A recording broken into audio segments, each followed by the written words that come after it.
Know ye not that ye are gods? Better get some popcorn ready. This one's going to be pretty long. What we're going to be talking about today is something that will be very important in the next few lessons. The topic is male and female energy.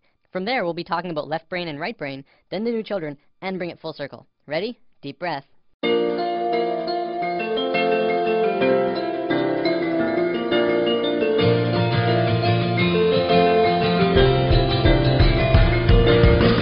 A few weeks ago, we touched upon chakras and how they're at the source of what's affecting your internal systems. What we didn't talk about was the energy flowing within them. Now, there's lots of kinds of energy through and around all of us, and that'll be a future topic later on. Today, I want to talk about two specific energies that can be expressed through this image. The energy that flows here is male and female energy. Male energy is focused, and female energy is creative and random.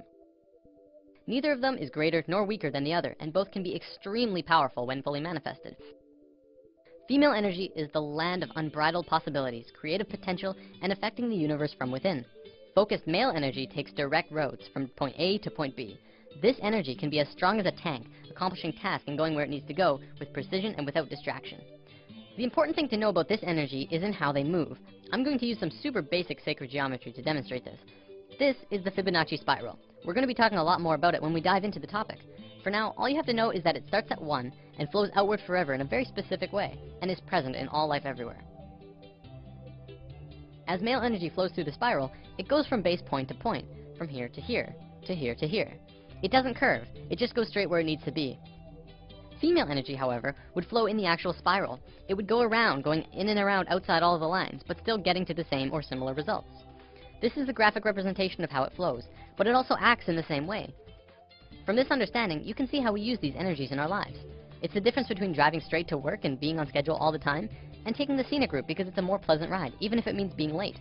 It's baking a cake strictly by what it says in the cookbook, and putting it together with what just feels right. It's getting that promotion for working the hardest, and getting that promotion for coming up with the best ideas. Here's a relatable example. It's the difference between Inception and Sucker Punch.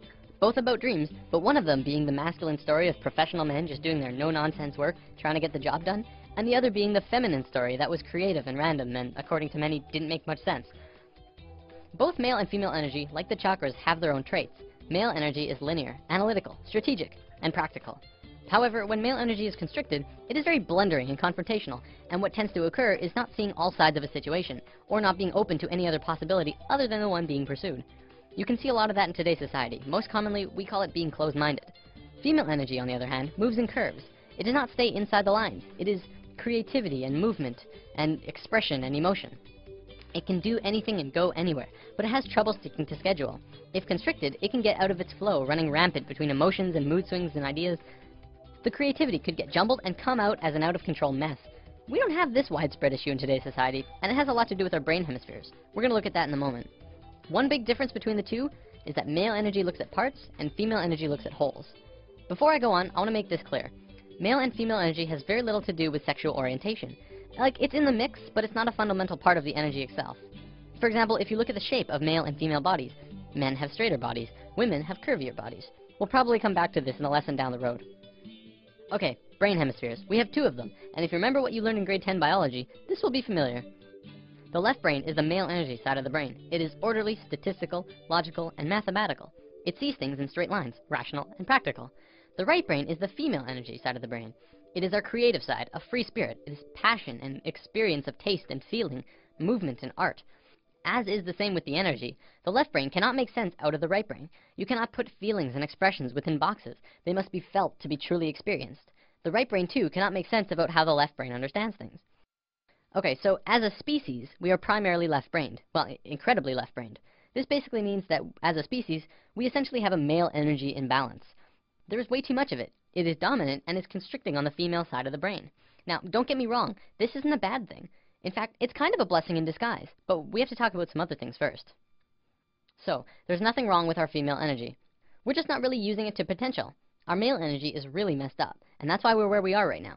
By where we are, I mean the economical, political, financial, religious, nuclear, dolphin and bee-killing global war crisis. After lesson 1, I touched upon how right now the world is a mess in a myriad of areas. A few people commented saying, well, study the financial crisis, and study the nuclear crisis, and study the political crisis. They're all completely separate issues. And this is how the male energy looks at parts. We're realizing now that it's constricting on our point of view.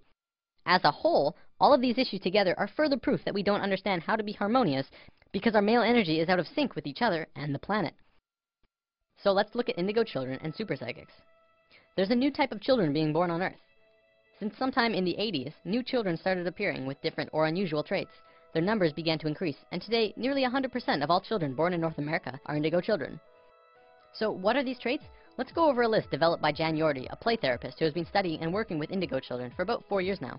As we go over the list, see if any of these sound like you. Maybe strong-willed, independent thinkers who prefer to do their own thing rather than comply with authority figures or parents. Have a wisdom and level of awareness and caring beyond their youthful experience. Traditional parenting and discipline strategies don't appear effective with these children. If you try and force an issue, a power struggle is the typical outcome. Energetically, indigos are vibrating at a much higher frequency, so they can get scrambled by negative energy easier. Emotionally, they can be very reactive and may have problems with anxieties, depression, or temper rages if not energetically balanced.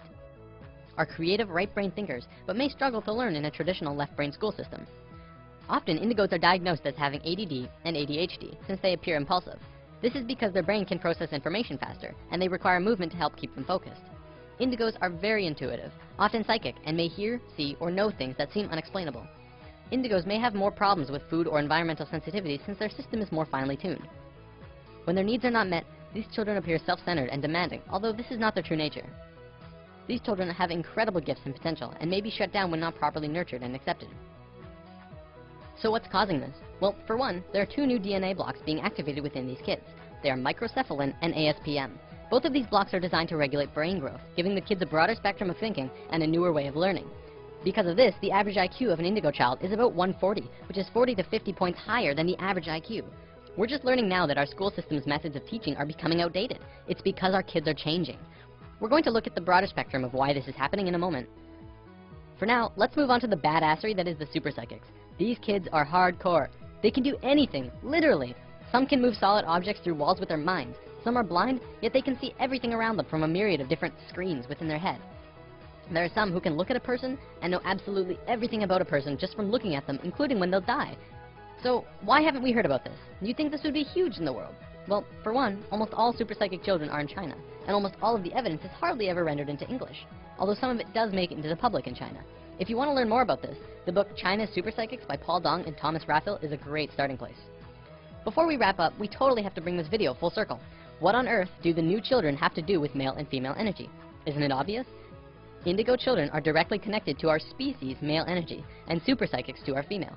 As we grow closer and closer to the peak of the shift, the planet itself is beginning to change. Essentially, this is happening to balance us out. On one half of the world, indigo children are being born. On the other half, super psychics. They are here to help the consciousness of the planet in an incredibly crucial time.